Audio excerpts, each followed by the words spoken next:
Welcome to Stuff You Missed in History Class, a production of iHeartRadio's How Stuff Works.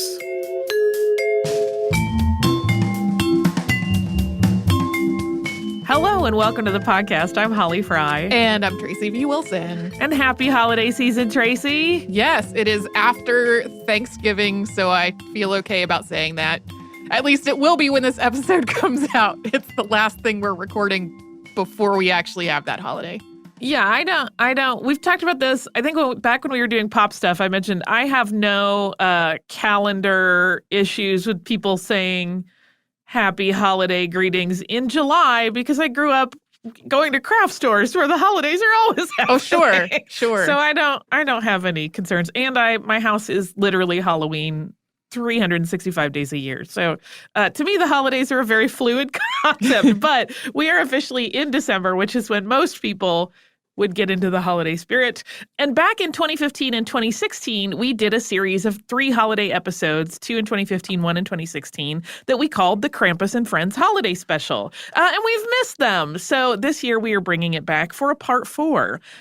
Just for expectations management for any listeners who were not listening back then and maybe haven't heard those episodes, this episode does not feature Krampus. Krampus kicked off the whole thing for us, and that's why we call it Krampus and Friends. So we covered him in part 1. You can go back and listen to that or to all 3 if you really want to travel the world of holiday traditions. But today we are going to have a mix of Scandinavian and Japanese traditions as we cover the nisse, the Yule Goat, and the 7 lucky gods. So, Scandinavian folklore features a familiar-looking little fellow who goes by a slightly different name depending on what country you're in. In Norway, he's known as nisse. In Sweden, he's tomte, and he's tomtu in Finland. They are pretty consistent, these depictions, in how they're characterized across those various countries. The names are just a little different. And the word nisse is said to be a derivation of the name Nicholas, essentially. And tomte shares a root with the Swedish word tomt, which is a land parcel or a homestead. And the tomte or nisse is a solitary creature, at turns both helpful and mischievous. And you will see why it's tied to the concept of homes and homesteading. Nissen are protective entities that help families, and they particularly help with the farm homes to care for the livestock and the land. There's a particularly strong affinity on the part of Nisse for horses, and he'll be sure to take extra special care of horses, sometimes even braiding their manes and tails to keep them looking their best.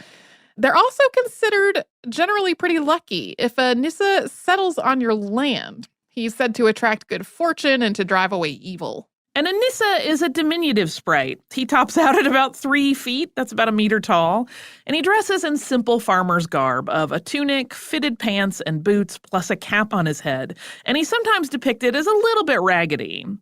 Usually his cap is red, but some depictions show the nisse with variations in colors, although they're generally bright shades, and red is almost always the color of at least one of his garments. And if you give a nisse new clothes, that nisse might feel too fancy to do any work, so definitely don't do that. As I was looking for artwork to go with this episode, the depictions of Nisse reminded me of gnomes a little bit. They're very much. There's a reason that they have been appropriated into garden sculpture because everyone wants one of these. Mm-hmm. If you have a Nisse, you have good fortune and a tidy home. So, yeah. So the face of the Nisse is that of an elderly man with a full beard full of white hair, although in some places like Denmark, they might have clean-shaven chins. Where did the nisse come from? That is a little unclear, although some versions of the folklore suggest that a nisse is the spirit of the enterprising farmer who originally cleared and settled the land where he lives, and that he remains on that land to protect the generations of farmers that follow and ensure that his work is not undone. But people who live in cities might also have a tomten or a nisse, and in these cases, they just hunker down under the floorboards during the warmer months and then come out as the winter holidays approach. Yeah, they come out at night, they do some chores, they take good care of you. And in exchange for all of this kind help, the family has its own side of the bargain to hold up.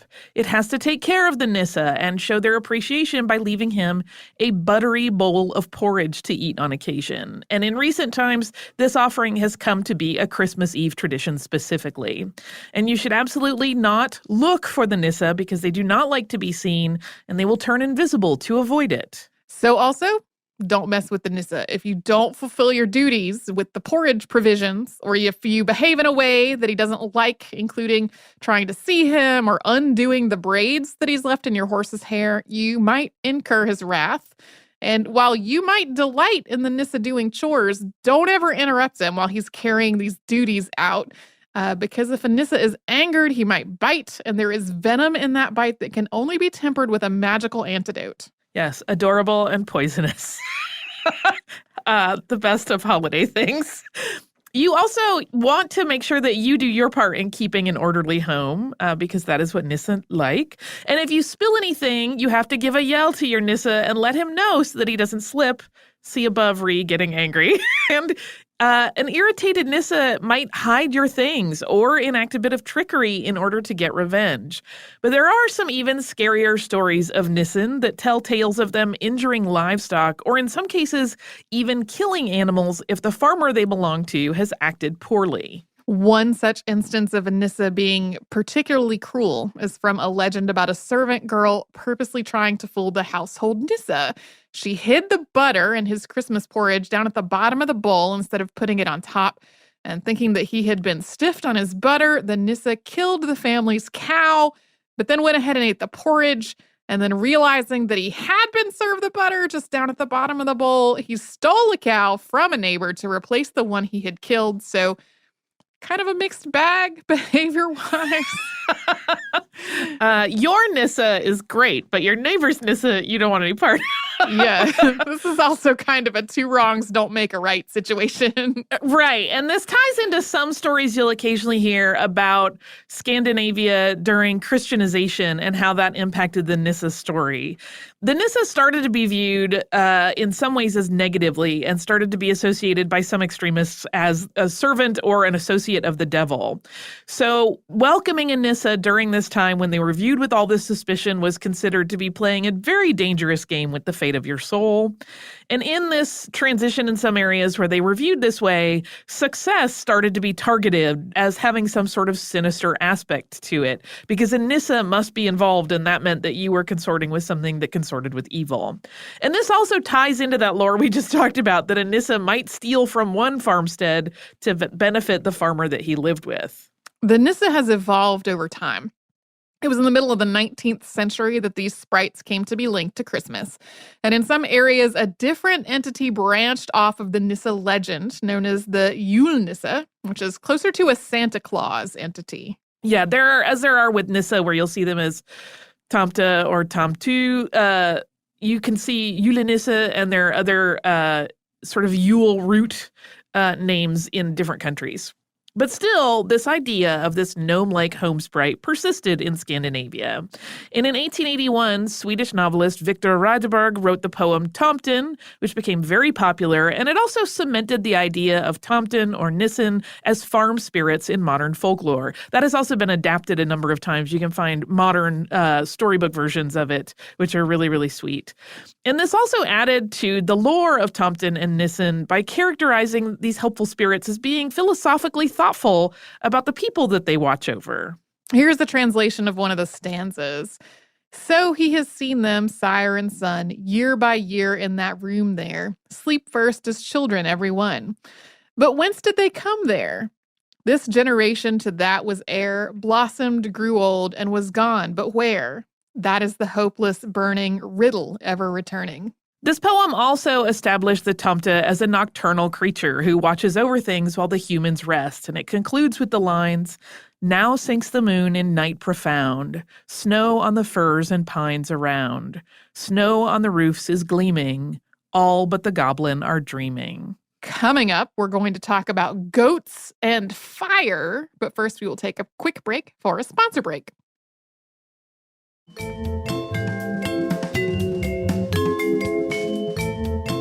Today, people that are raised in the U.S. probably think that Yule is just a synonym for Christmas. I did for quite a long time. But originally, Yule was, of course, a multi-day pagan winter solstice festival. As Christianity spread throughout Europe, this celebration slowly transitioned to the Nativity feast and became associated with Christmas rather than its origin point. And a goat has played various roles in seasonal celebrations going back to Yule, although the precise origins of the goat's presence are unclear.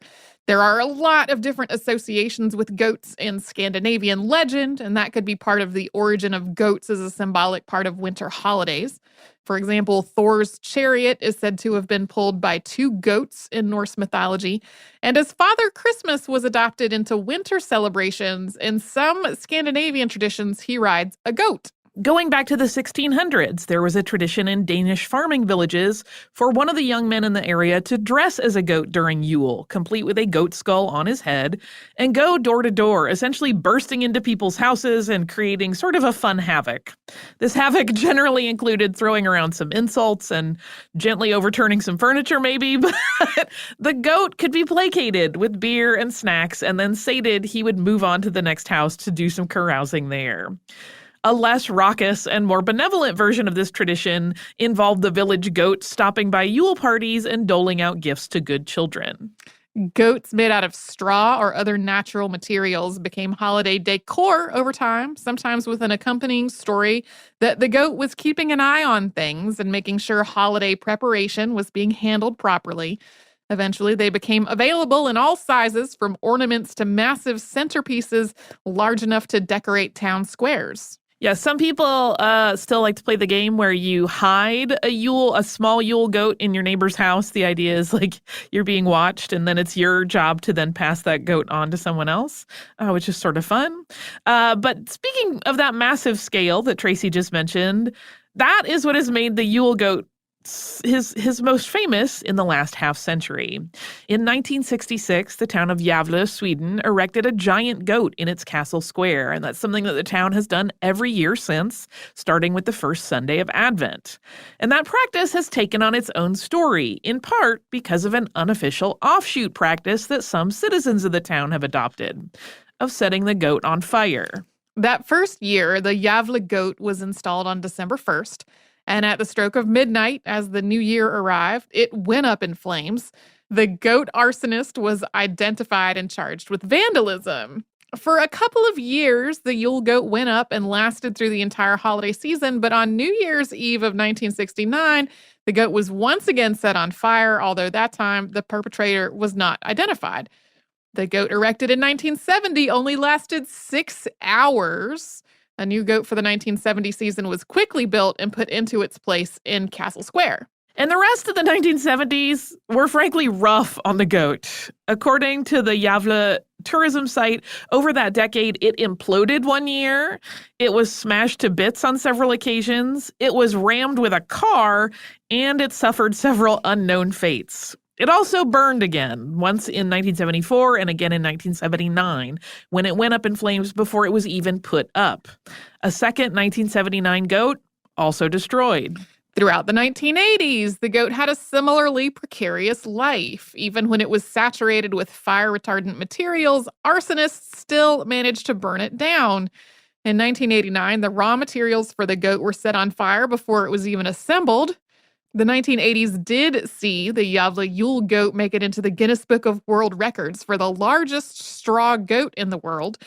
Another development in the 1980s was the construction of 2 goats each year. That started in 1986. Yeah, when the goat tradition started in 1966, it was originally the work of the city's tradesmen. But after those first few years of their work being destroyed, they just didn't want to do it any longer. I cannot blame them. So in 1971, the Natural Science Society of Vasaskolan took over the annual building of the goat. But then in 1986, the tradesmen of Gävle once again started constructing giant Yule goats. And at that point, a rivalry between the two goat building groups began. In 1992, both of the goats were set on fire 8 days after they were set up.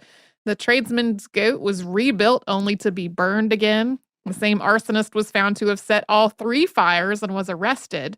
Another interesting thing started happening in the 1990s, and that's that some of the citizens of Gävle started setting up guard details for the goats to try to deter these would-be arsonists and pranksters. The 2000s and the 20-teens have seen a mixed bag of fires and survival for the Yule goat.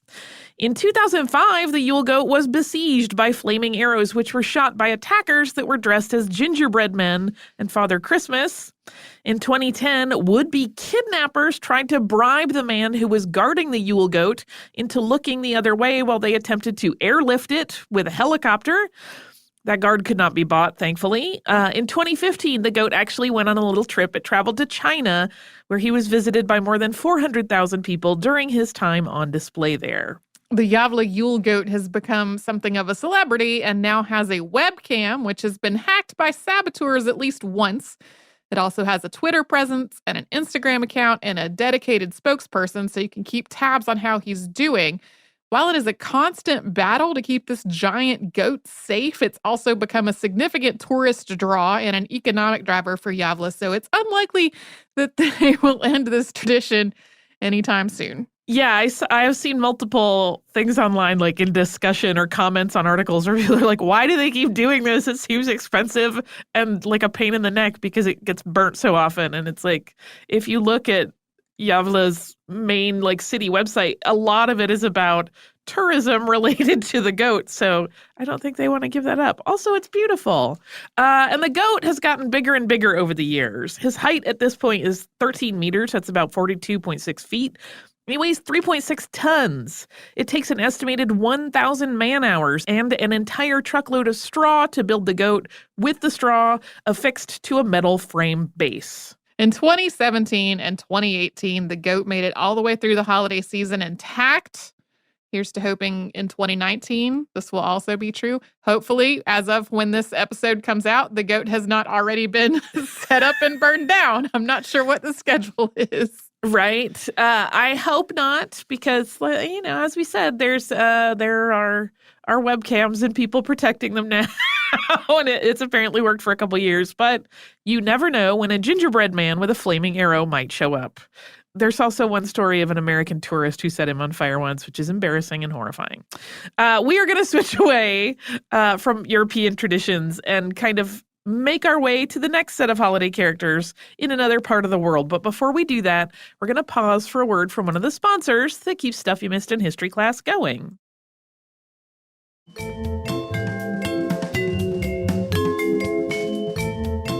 We are moving now to a slightly later point on the yearly calendar and across the globe to Japan, and we're going to talk about the 7 lucky gods that are associated with the new year. These Shichifukujin are a mix of deities and one historical figure who travel together in a treasure ship from heaven into the human world and offer good fortune for the new year. And according to tradition, you should place a picture of these 7 lucky gods under your pillow on New Year's Eve to ensure that they bring you good fortune in the year ahead. The first mention of these deities and their grouping of 7 together is in 1420, when a procession of the 7 lucky gods was staged. The first 2 gods of this group that became popular were Ibisu and Daikoku, and that's because the 2 of them are linked to business prosperity. Since merchants are believed to have been the first to adopt the 7 lucky gods, that makes sense. From there, the other gods were adopted by other groups of people who wanted some representation of luck that correlated to their work. According to one legend, these gods were selected at the behest of the shogun Iemitsu Tokugawa in the 1600s to correlate to the 7 godlike virtues that were laid out by the Buddhist priest Tenkei. Those virtues were fortune, longevity, honesty, amiability, popularity, fortune, and dignity. Ibisu is tied to the fishing and food industries, as well as the virtue of honesty. You'll often see images or sculptures of him holding a fishing rod in his right hand and a fish in his left, although sometimes it's also a fan. These accessories form a contrast against his clothing, which is usually represented as brocaded court wear, while the things he's holding are more rustic. Ibisu is unique in that he is the only member of the 7 lucky gods that is native to Japan, originating in the Shinto religion. All of the others came from India's Hindu belief system or China's Taoist Buddhist traditions.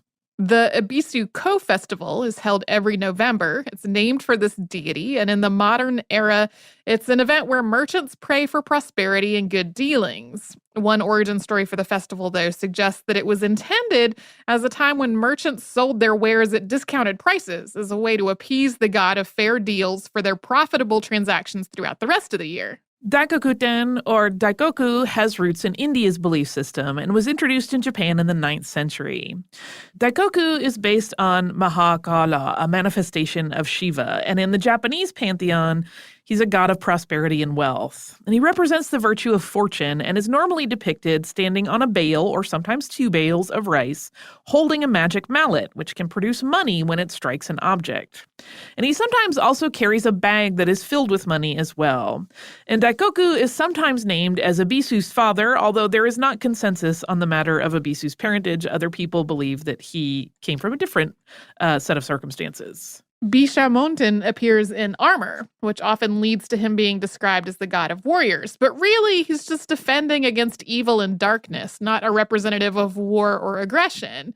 His virtue is dignity, and he's usually depicted as carrying some sort of a weapon, normally a spear or a sword, as well as a pagoda representing faith. He's sometimes posed atop 2 vanquished demons. Bishamonten hails from India and is also revered by doctors, police, and soldiers. Fukurokuju is a Chinese scholar and is the god of happiness and wealth, and the virtue that he represents is longevity. Fukurokuju, who originated in the Taoist Buddhist tradition, is said to be able to revive the dead. That is a power that only he has among the 7 lucky gods. And true to his scholarly ways, he keeps a scroll tied to his walking stick. And he's a short man, but he has a large head. He's often accompanied by a sacred creature that also represents longevity, such as a tortoise, a snake, a stork, or a white deer. Jurojin has the visage of an old man, which aligns with the wisdom that's his virtue, and which he bestows on those who pray to him. He's sometimes confused with Fukurokuju, since both of them are depicted as elderly and being accompanied by deer. But Fukurokuju's deer companion is white, and Jurojin's companion is black, indicating that it's older and wiser. Jurojin also has a little vice in that he loves to drink, and he'll bestow some of his wisdom on people who offer him wine. I like that aspect of him. I think it's charming. There is only one woman among the 7 lucky gods, and she is Benten, goddess of art and knowledge. She's associated with the virtue of amiability. In modern writings, you will often see her virtue listed as joy. Benten wears flowing robes and plays an instrument, usually a flute or the lute like biwa. And Benten can be jealous, but she is also compassionate. Musicians in particular have historically been very devoted to Benten, with stories of some refusing to marry so that she will not become jealous and take away their talent. Hotei is the only one of the 7 lucky gods that's said to be based on an actual person, and that's the Chinese monk Budai. This is the rounded, smiling Buddha that you've probably seen depicted in any number of places. It's a jolly character who represents popularity and magnanimity. He's the god of both happiness and abundance. He carries a bag of fortune, which is said to contain all the things that are needed by man.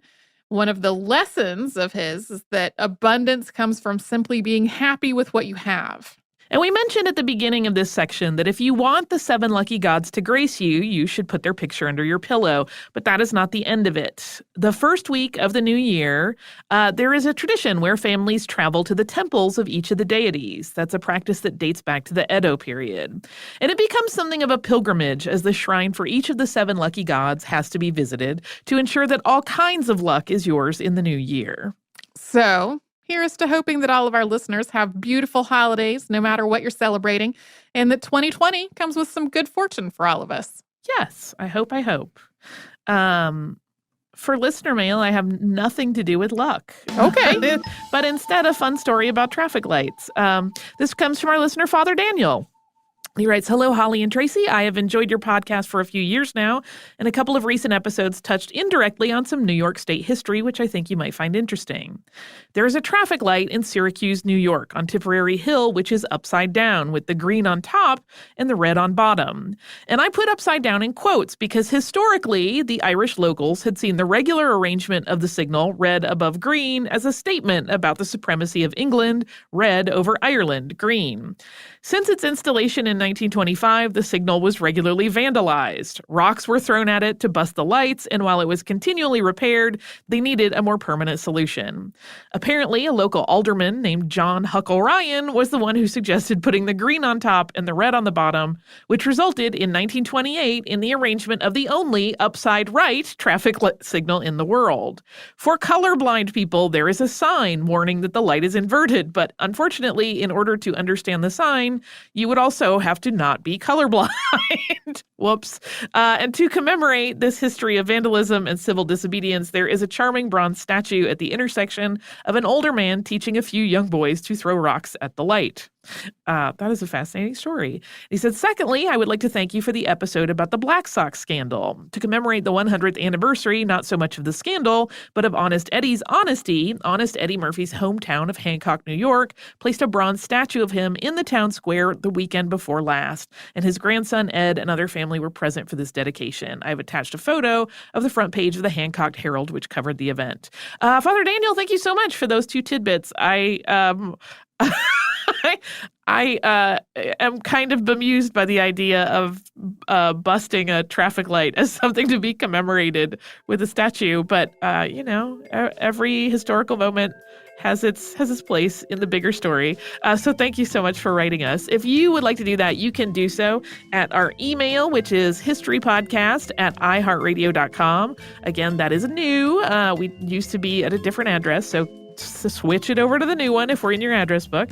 And you can also find us everywhere on social media. That remains the same, at Missed in History. That is also our website, missedinhistory.com. You can check us out as subscribers. We love subscribers. You can do that on the iHeartRadio app, at Apple Podcasts, or wherever it is you listen.